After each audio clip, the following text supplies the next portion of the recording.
And you've not just written about this, then you've written about Russia. Yes.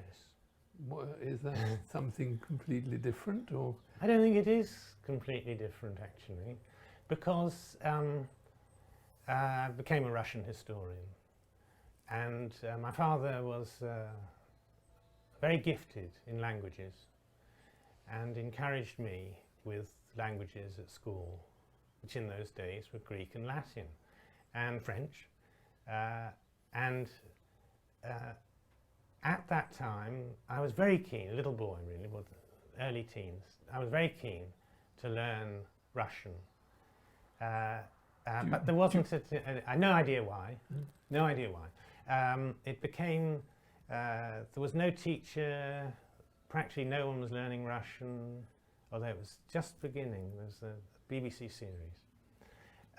And I got this interest into my head. So in some way, it connects with my father and the circumstances, and also I came to love Russian novels, and there's a tragedy in Russian history, and I became very committed to understanding what that amounts to, and so I've devoted a good bit of my life to reading Russian, and the one book I've written on, it's called A Tear in the Curtain. The curtain is the Iron Curtain, and I've tried to tell the story, both within 200 pages, of the story of Russia and the story of the Cold War in the context of a family, a British family, a Hungarian family, and a Russian family. And it's written to engage the attention and, I hope, interest of everyone from, teenagers to 90-year-olds. But it is in some way connected with perception of tragedy in history, and also the possibility of things being changed for the better. Do you feel that that tragedy is still unfolding in Russia? I do.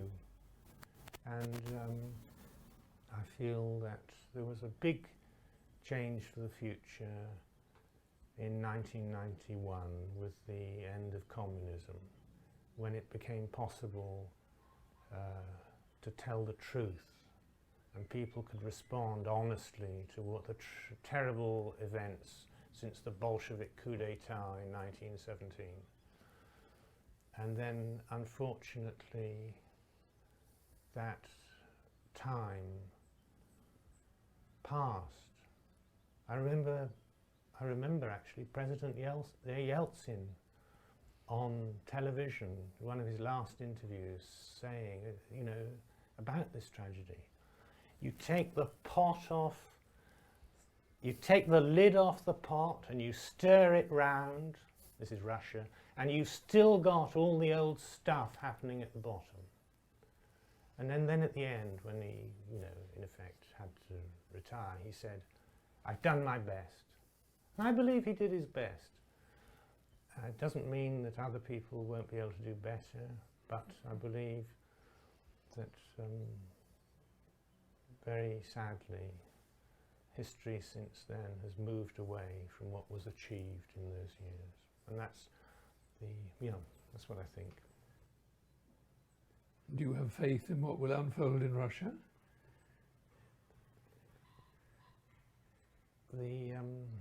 I do.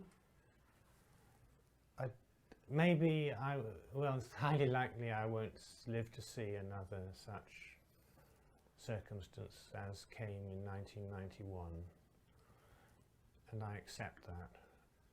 But I was very lucky that there was A Tear in the Curtain was reviewed by Dr. Michael Bordeaux, who was the founder of the Keston College, later Keston Institute, which protected religious believers of all sorts, Christian, Jewish, Islamic, and everything throughout the years of communism, and worked for them, and I was very honoured that he wrote a review of A Tear in the Curtain,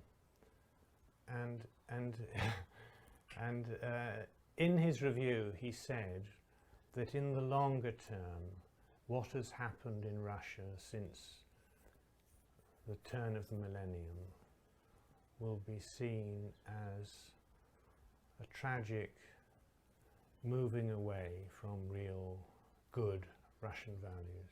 So that's what I believe too.